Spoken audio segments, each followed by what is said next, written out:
Hello and good afternoon, everyone. Welcome to Healing Journeys, exploring holistic support techniques for abuse survivors. I am Amelia Rayburn-Pazika. I am the Director of Education for the Domestic Violence Center of Chester County, and I will be the moderator per se for today's live discussion here on social media. We are honored to have three exceptional guests who will be sharing their expertise on how the practices of yoga, Reiki, sound healing, and other holistic practices can aid in the recovery and empowerment of abuse survivors. But before we dive into our discussion, I'd like to introduce each of our panelists who is joining us today. First, Nicole currently works at the Domestic Violence Center of Chester County, where she has been providing trauma-informed services to domestic violence survivors in the capacity as a crisis counselor and case manager for the past 2.5 years. She is a certified massage therapist and currently in a 200-hour yoga teacher training with plans to continue into 300 hours with a specialty of yoga therapy. And as a trauma survivor herself, she has firsthand experiences with the healing potentials of a yoga practice. And thank you, Nicole, for joining us. Brooke is here. Brooke is a Reiki master teacher, mindfulness meditation instructor, and Akashic record reader. She has spent time volunteering with individuals and groups at the Veterans Hospital in Coatesville. She's also been a co-facilitator of healing circles here at the Domestic Violence Center. And she offers her services and classes at various locations, such as the Prana House in Westchester and at Parastudy in Chester Heights. Welcome, Brooke. And last, but certainly not least, Carol Hart-Metzger is a trauma-informed certified sound therapist, trauma tapper, and international speaker. For the last 15 years, she has served as an ally for survivors of human trafficking, trauma, and injustice who deal with related issues of domestic violence, houselessness, and addiction. She authored Facing the Monster, How One Person Can Fight Child Slavery, and co-authored A Shield Against the Monster, Protecting Children from Human Trafficking with a Survivor. A board member for organizations working against injustice, sound therapist at Thistle Hills, past consultant to the New Day to Stop Trafficking program, and a volunteer for Dawn's Place. Carol has awarded Rotary's International's highest honor for service above self and the Fun for Women and Girls Kitchen Table Award. So welcome, Carol. I want to first just thank you all for making the time to be here and to be a part of today's conversation. I'm really eager to hear you each share about your practices. I am looking forward to learning more, and I'm sure that those who have joined us today will learn a great deal as well. And a reminder to all of those who are watching live at home or at work today, we are taking your questions live. So please feel free to leave any thoughts, questions, comments in the chat, and we will hopefully get to them throughout the course of today's conversation. I wanted to first kind of start with Carol. We will be kind of asking you to share a bit about your practice, which is sound healing today specifically. You know, what is sound healing? How does it work? What inspired you to begin sharing this? How can it promote healing for survivors of trauma? And any specific experience that you've had using this modality. And I know that you have some slides that you'd like to share, so I'm going to get those up for you. Actually, Amelia, if you'll give me 1 second, I'll do one quick introduction for everyone, even before, or actually they can see my face with the slides, right? All righty. Well, hi. All good. It looks like we have slides. So when we think about sound, everyone sort of has that understanding sort of internally from the time they were, 1 year old, that sound makes a difference in our lives. And I'll give you a couple examples. Everyone, this is called a stomach. It may or may not, with your technology, sound like the sound of the ocean or the sound of rain. And that can sometimes bring a real peacefulness to us. There are instruments that we also, this is called a tongue drum, and it can be very lyrical, but it can also sort of be a sad sort of thing, allowing grief to come out.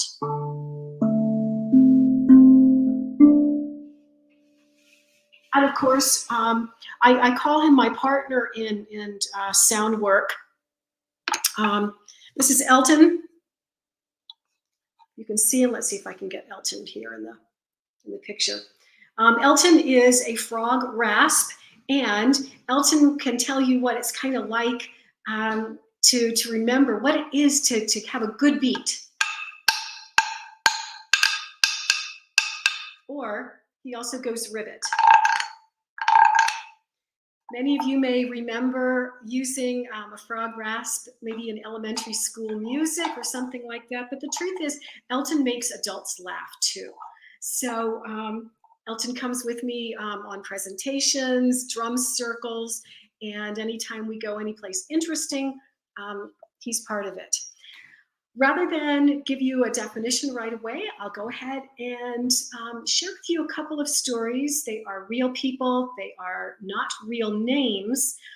Anywhere you do see pictures of real people, permission has been given. So Amelia, if you'll switch us to the first slide, please.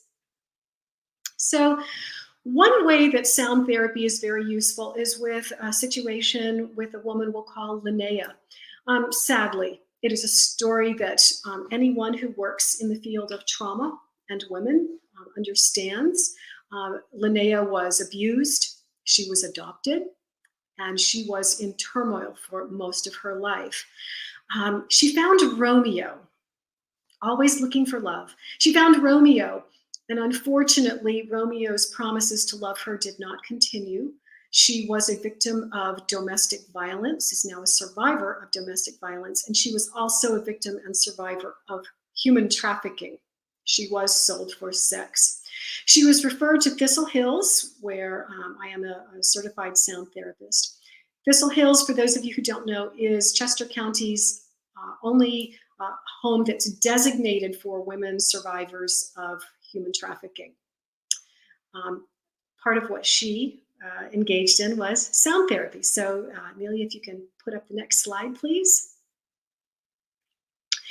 With Linnea, one of the issues that she dealt with was a severe case of insomnia. She really was unable to relax and unable to sleep. And those of you who have even gone one night without sleep, not to mention maybe having 3 to 5 hours of sleep over 3 days, knows that it really can wreak havoc with your body, your brain, your mind, your spirit.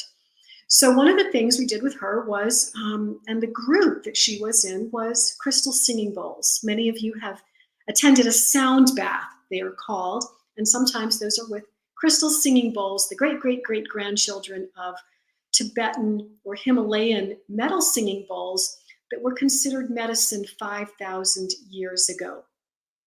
What these singing bowls did for everyone, but particularly worked well for Linnea, was that they took passively her brain state from the very active, alpha, going into the theta, which is the meditative, very creative, that in between sleep and wakefulness mode, and eventually would take her into the delta brainwave state in which she could sleep. She would greet me in her pajamas at the door on Friday mornings.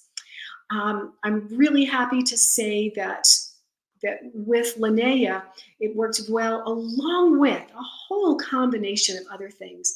And she has now graduated from Thistle Hills and is off with a job, doing things that now she really loves to do. I could have the next slide, please.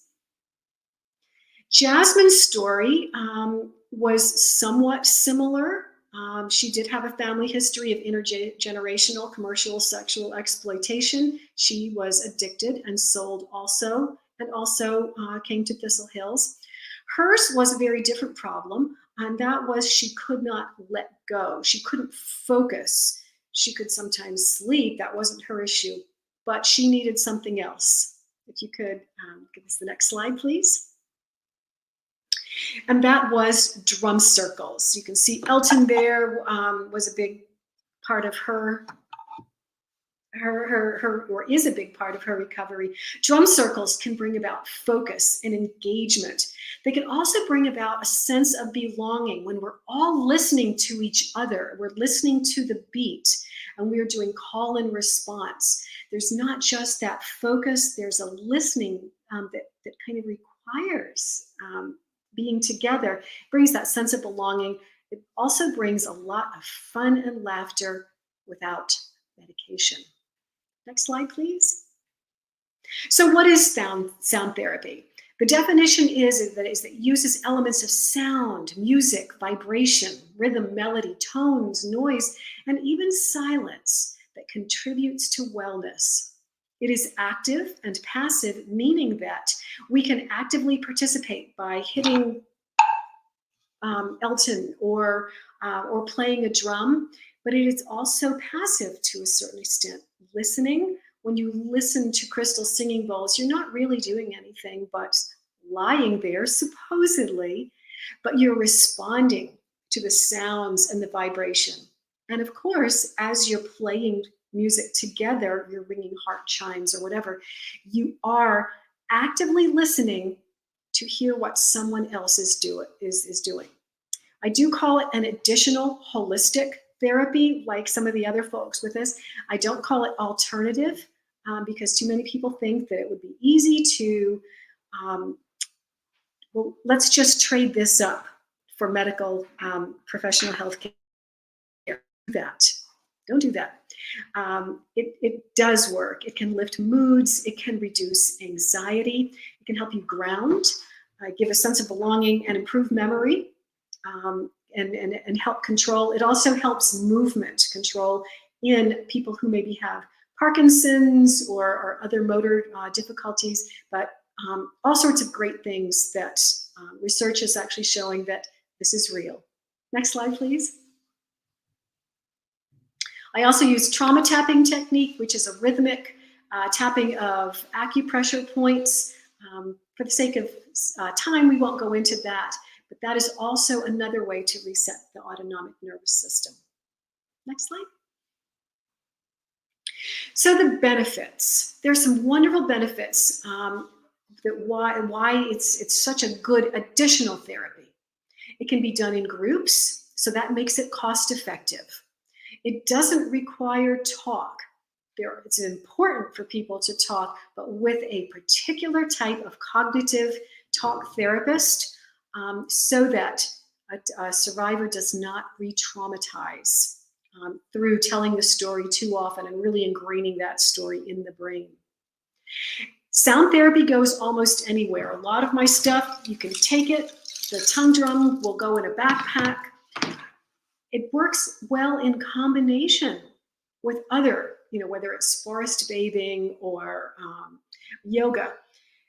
All sorts of great things that it will work with, particularly for community wellness and restoration. Is that my time? Is that the, oh no, okay, so in that case, next slide, please. With the other holistic healing and therapies, animal and pets who are particularly for therapy dogs or whatever. This is Sophie. In the case of one particularly elderly woman, Sophie went everywhere she went. So Sophie actually relaxed during a sound bath also. Cats have also been known. Frisky cats will become very quiet. Their brain waves will change too. It works well with various spiritual practices. You do not have to have, in a sense, any spiritual practice. I do find, and research has found, that when a survivor does adopt a particular, their own form, whatever they choose of a spiritual practice, it helps. And sound healing, sound therapy crosses pretty much everything, including atheism. Next slide, please. It tells survivors someone is listening and someone is responding. This is a real day out at Bailey's. They thought, they knew they were coming for sound therapy, but they thought the greatest part was the ice cream, until they realized that playing the tongue drum, the cows who had just eaten, one of them actually wandered up to see what was happening, And as we began to play, the entire herd began mooing very softly. It was an amazing experience to understand that we are never alone. Next slide. Thank you. It's a way to reunify with a family. A sound bath is a way to reintegrate into a positive community when you're learning new people and new behaviors, particularly after addiction or you need to leave what you have known for a long time. Particularly supportive community members are very helpful. Last slide. Why I do this? Because it works. It matters. Sometimes, particularly for teens who have experienced trauma or at risk for domestic violence or other trauma, a drum circle or a sound bath can be just that. It doesn't have to be called therapy. It goes anywhere. You do a lot of things. These are just a few of the things that survivors have said and why they like it. And that's another reason I like it, because it works for them and me. Thanks, Amelia. Those are the end of my slides. Wonderful. Thank you so much, Carol, for sharing about that practice. And I loved your story about the cows. That was really cool. A reminder to all of those who are joining us at home or at work live, please leave any questions or comments that you have for our panelists in the chat, and we will potentially get to them live here today. I'd like to kind of turn the conversation to Nicole to share a little bit about yoga. I'd love to learn a little bit more about your practice. What is it? How does it work? And what inspired you to begin studying and learning and practicing yoga? Hi. So I come from a childhood of trauma, right? I scored very high on the ACEs score, so that was like a little disconcerting. Like, hey, you're gonna die 20 years earlier than you were supposed to, right? And I actually took the ACEs training when I became a team member at DVCCC. So it was like, whoa. And from there, I was just kind of like, well, no, right? Because like you just get to the point where like people have like taken enough away and you want to get it back. And so I'm in school for, you know, my psychology degree and working at DVCCC, and my ACEs predictions are coming true, right? I have health issues left and right. I'm landing in the hospital. I'm a DV survivor myself, you know, so working at DVC is kind of compounds things. And I'm like, all right, well, self-care, I need to do some things. So I started a journey of rediscovering self and acupuncture, massage, yoga, just kind of throwing it all in there and seeing what sticks. And I found that I really did start discovering a very adventurous, brave, outgoing side of myself. I started going on crazy elevated hikes and camping in the middle of nowhere. I booked a trip to Rome by myself, and I just kind of started living. You know, but like then a tug of war starts because you have like past life, past habits, patterns. Just that, you know, because trauma really is just psychological, physical, and emotional stuckness. Creates patterns in our brain, changes our brain makeup, changes our hormonal stress responses, and it is lifelong, right? And I have a diagnosis of PTSD. If I lived in Europe, it would be a diagnosis of complex PTSD, but America hasn't caught up yet. And I just felt the pull, like pulling me back. And I started kind of getting desperate because I had found that like my voice, and my voice was like, no, like, my health issues were kind of starting to come back, and I was letting the stress compound, and I was forgetting about the self-care. And I just started praying, and it came to me that I needed like a mind, body, spirit, like boot camp. And I'm like, well, where the heck am I going to find that? And I have no space in my life, right? Because I'm in school, I'm working at a job that requires more than normal. And I got this email from the yoga studio that I had been going to, that they were doing a teacher training. And I knew I was going to do it. And I knew it didn't fit in my life. I knew I had no time for this. And I just made a choice. And I'm like, I couldn't even afford it, right? Because it's an investment. And I'm like, I'm doing it. And the rest of my life is just going to have to fall into place. I'm choosing me. I feel really strongly about this. So I began the yoga journey, big Y yoga and little Y yoga, right? Because little Y yoga is like the asana, the poses that we're doing on the mat, and big Y yoga is kind of a way of living, the 8-limb path, which actually starts with practicing nonviolence. So that's nonviolence towards others, nonviolence towards self, nonviolent thoughts, and that big Y yoga creates a lot of compassion and self-compassion. And little Y yoga, which is, the asana on the mats, creates a lot of agency over one's body, autonomy, more self-compassion. It also, so I've been in so much trauma therapy and trauma groups, and I've done all the work, and the body keeps the score and all of it, right? And it was like I had all the coping skills, all the tools to be present and talk myself down, and I still felt this stuckness that I couldn't, with my brain, move. And then I learned how to like vinyasa, right?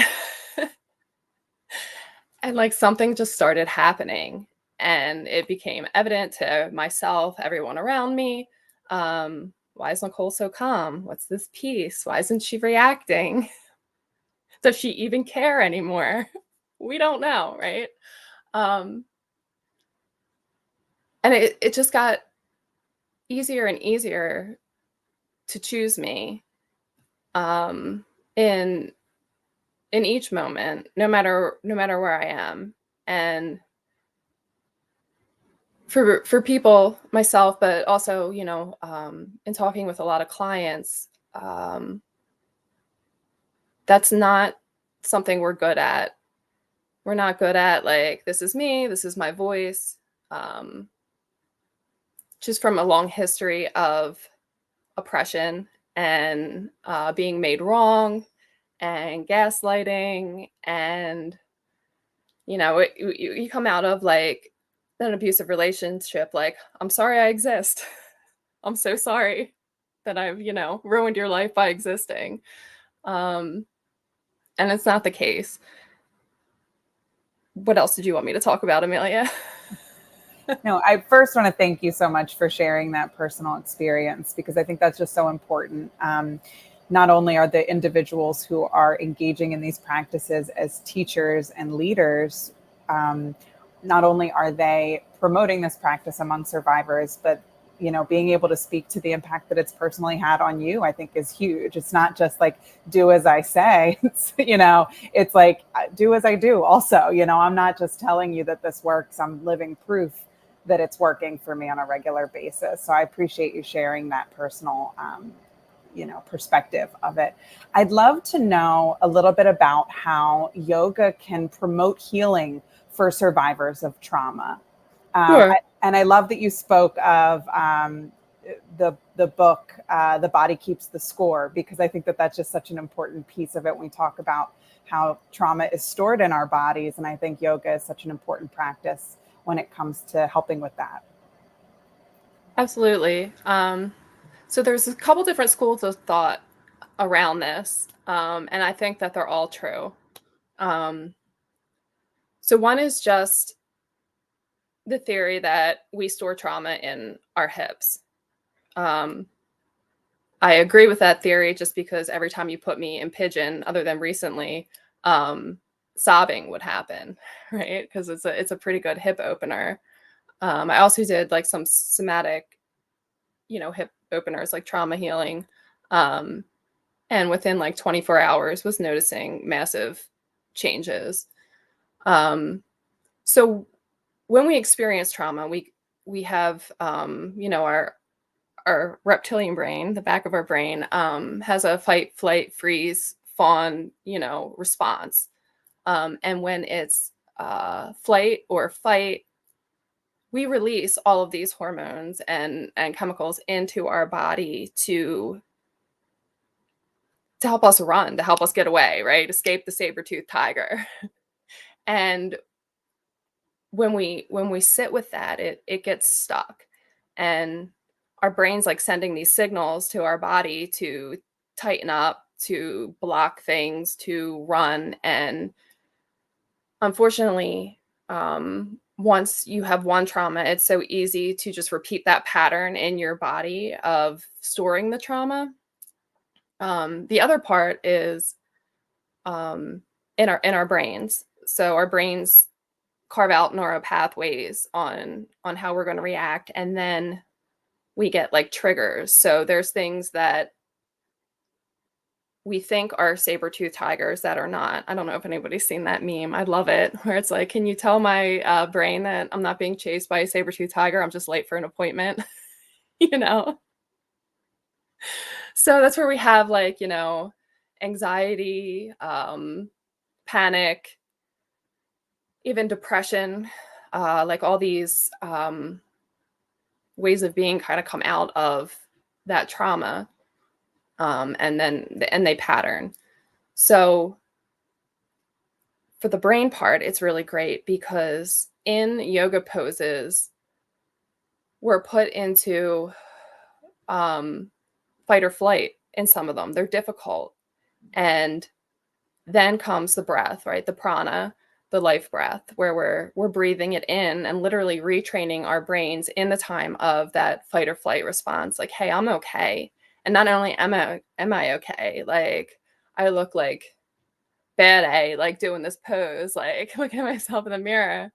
And there's also the process of becoming stronger, getting balance. One of my favorite things that my yoga teacher says is where attention goes, energy follows. So if I'm paying attention to all these different places in my own body, my energy is following there. So that healing energy is following there. So all those suck spots are opening, they're moving. My brain is learning that I am okay. I got this. And it's also me doing it, right? There's no therapist telling me I'm okay. There's no friend. There's no doctor. It's me healing myself. So that is so empowering. It really helps that sense of like independence and autonomy.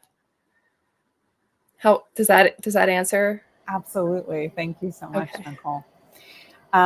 So we're going to get back to questions for everyone, but I do want to bring Brooke into the conversation. So Brooke, as we noted before, is a Reiki master, and we'll be sharing a little bit about that practice today. I'd love to hear a little bit more from you, Brooke, about your practice in Reiki. What is Reiki? How does it work? And what inspired you to begin studying and practicing? So Reiki is energy healing. So it's taking a look at our spiritual body, our energetic body, and using life force energy, prana, chi, ki, whatever you want to call it, and utilizing that energy to send healing energy to our body. So if you've ever like bumped your elbow, or you have a kid and they've bumped their knee and you like start rubbing that space with the intention, you put that intention, oh, I want it to feel better. I want this pain to go away. That's essentially Reiki. There's different levels of energy healing. There's different levels of Reiki. So if you go to somebody who is Reiki certified, they're learning how to incorporate our chakras, our energy centers. And I know in yoga, they teach those. And also in sound healing, there's different sounds that go with the different chakras within the body.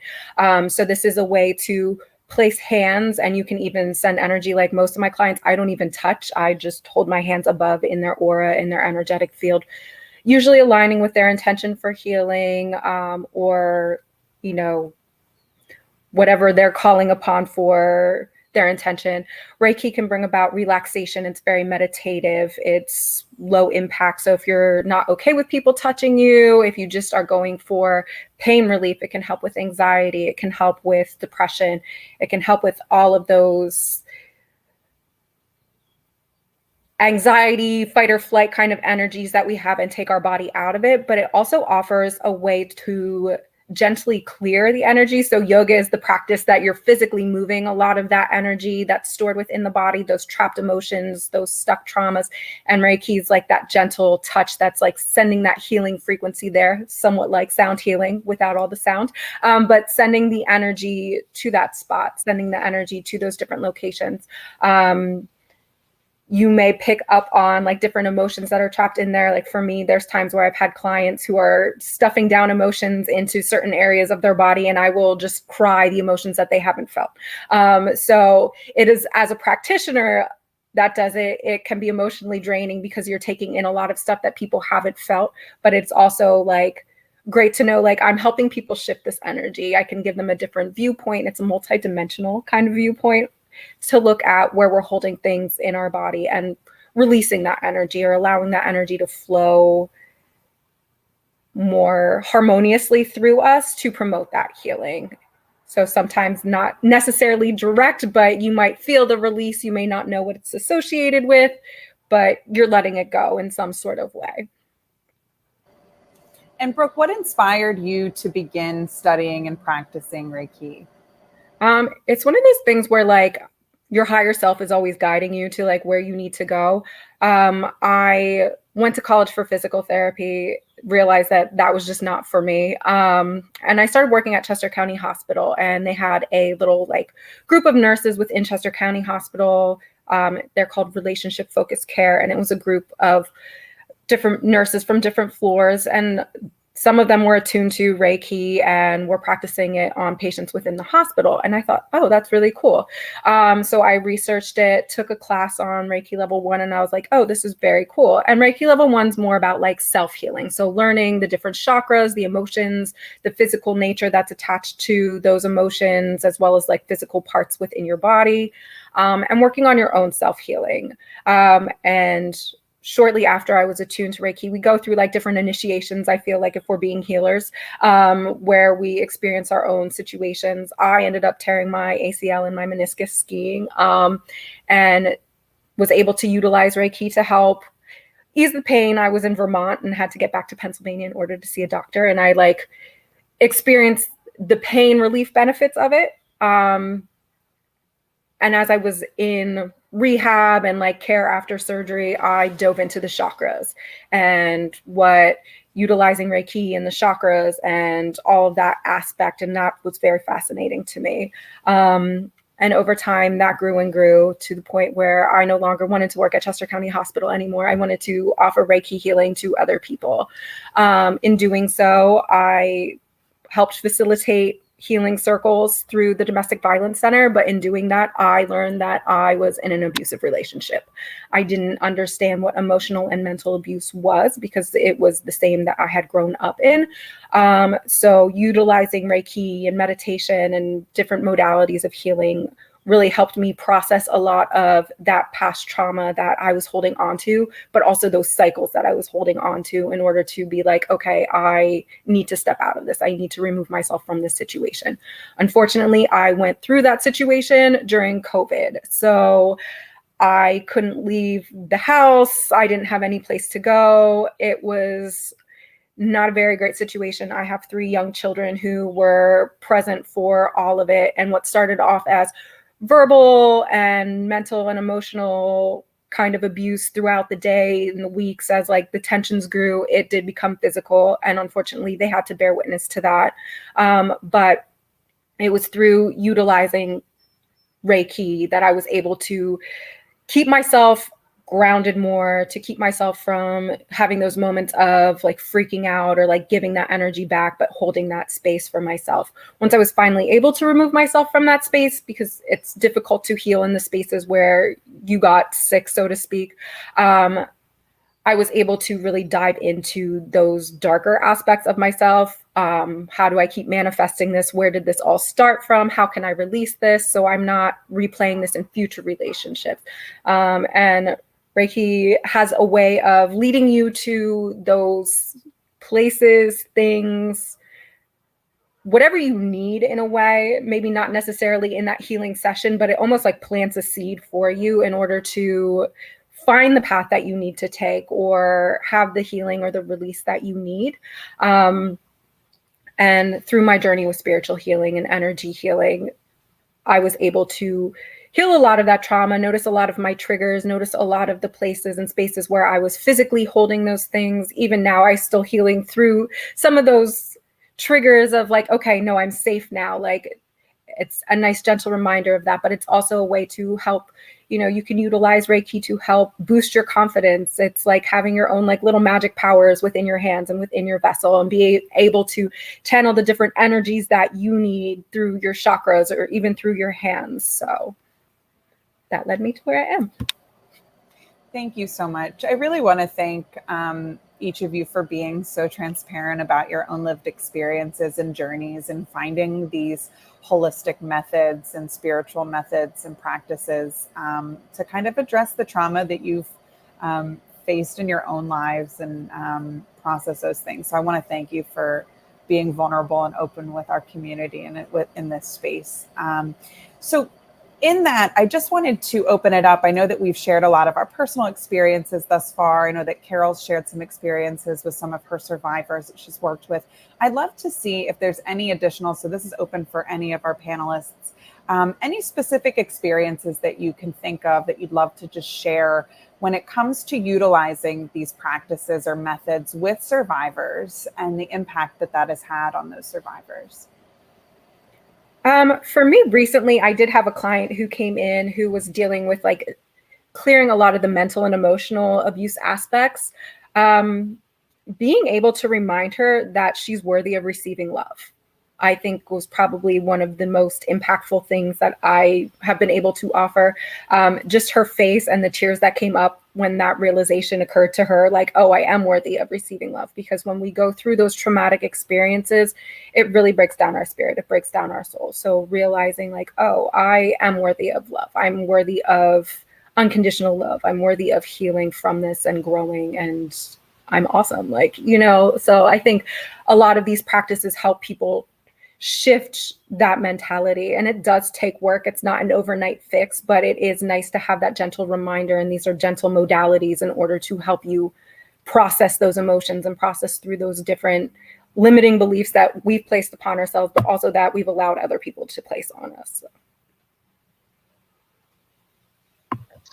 For me, one of the things that's kind of sticking out to me is with everybody in this group today, talking about trauma, past trauma, and helping clients, people we work with, understand that wherever you are in your trauma, how do I just describe this?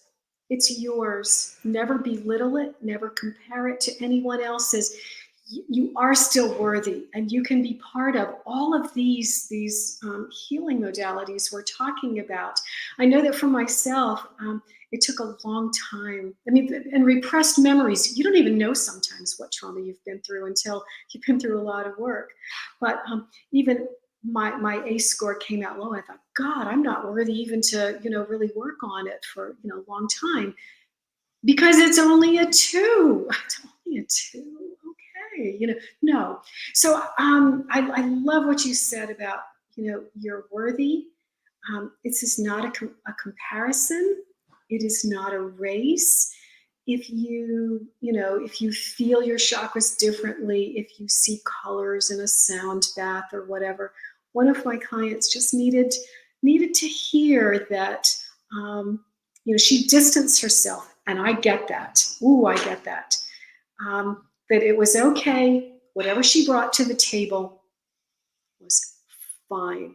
And we would go from there at her pace, whatever she needed.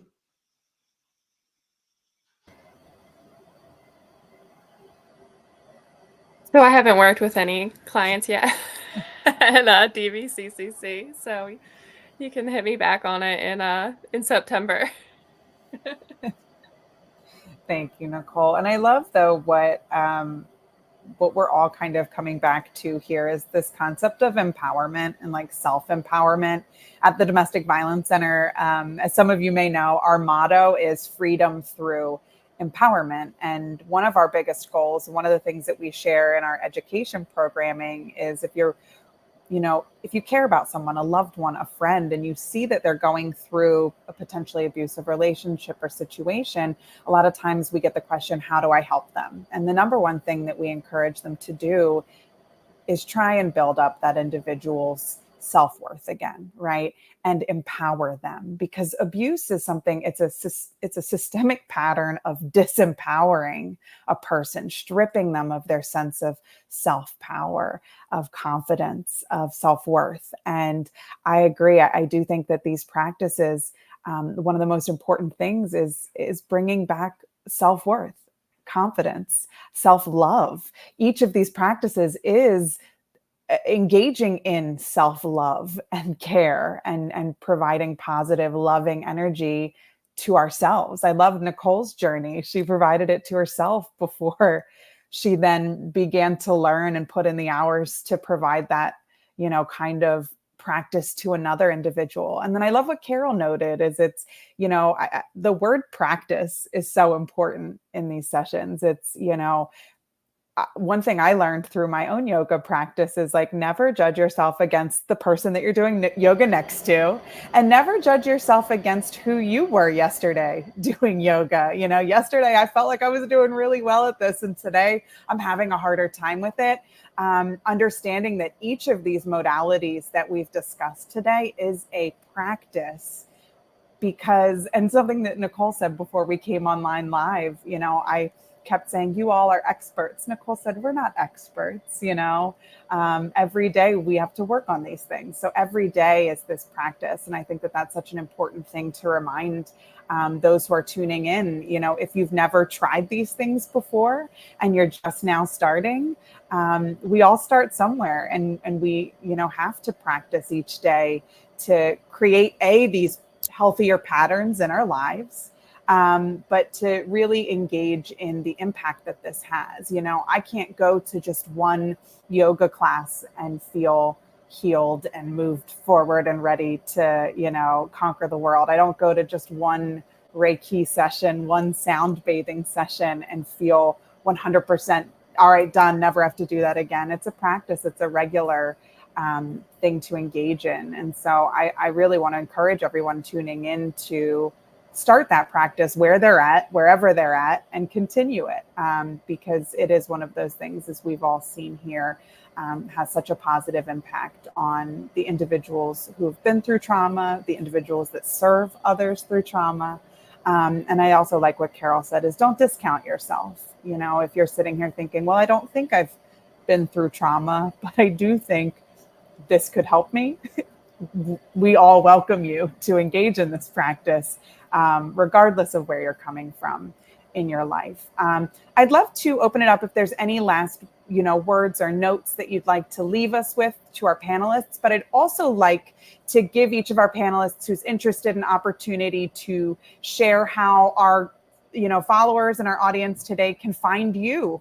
If you're interested in engaging in these practices with one of our panelists today, how can they find you and get in touch with you? So let's start with Carol. And then, so how to find me? And I will also say, sort of as a last word too, before I give that. something you really said that really struck me, Amelia, was about something that I think that all three of the others of us consider us as your pathfinders. We may be the ones to guide you on a certain part of the trail, or and that's the inner journey and the outer journey. Consider us your pathfinders until you can be your own trailblazer. We'll all get there. You may see different ones of us at different points of your path because it's lifelong. I know. But how to find me? My website is under construction at the moment. That will eventually be soundandwellness.net. Until then, you may just want to reach me by the good old-fashioned phone or text. Is it safe to give it out these days? 610-793-4387. I don't call myself often, but yeah. Are you putting this information in? Thank you.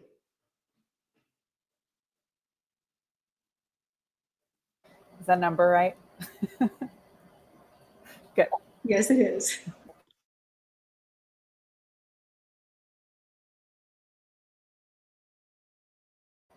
And Brooke or Nicole, would you like to share anything about? Do you want to go, Nicole? So I'm actually teaching my first yoga class this coming Sunday, 11. If anybody wants to come out and,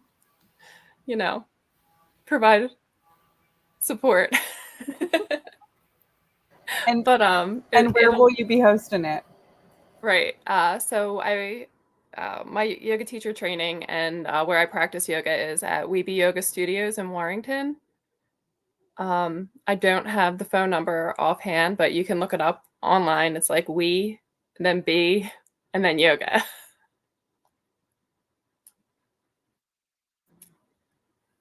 And that's, I think, at 11.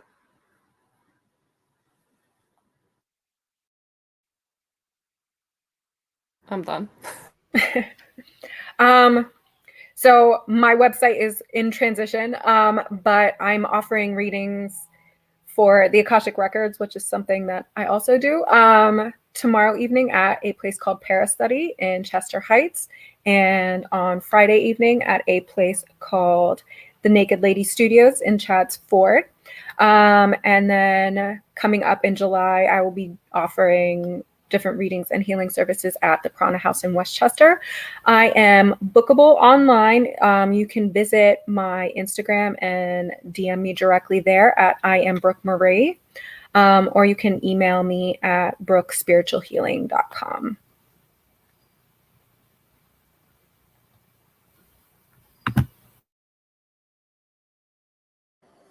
And so we have some of the information here at the bottom of the screen, kind of scrolling through for those of you who are maybe interested in connecting with one of our panelists. Congratulations, Nicole, on your first yoga class this Sunday.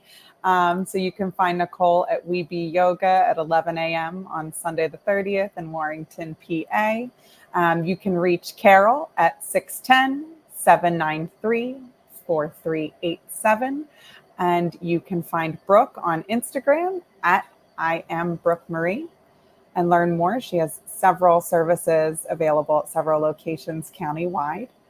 Again, I just want to thank you all so much for joining us today. I think that this is just such an important conversation to have. A lot of times when we think about trauma, we think of, therapy and really like clinical counseling and case management services. And we wanted to make sure that our community was aware of other holistic practices that they can engage in, learn, and then take not just from those sessions that they're in, but take into their everyday practices in their own lives. These are things that you can learn and you can just take home and utilize, engage in sound healing and meditation and yoga on your own time. So we encourage all of you to do so. I want to thank all of our panelists so much. And if we don't have, and I don't believe we have any questions or comments, I'm checking, I don't see any. But please feel free to drop any leftover questions after this is over in the comments section. I'm sure our panelists will be checking in there and answering anything that occurs after our live stream today. But again, I want to thank you all so much. And if you don't have anything else to add, I will give you the rest of your afternoon back. Wonderful. Thank you all so much.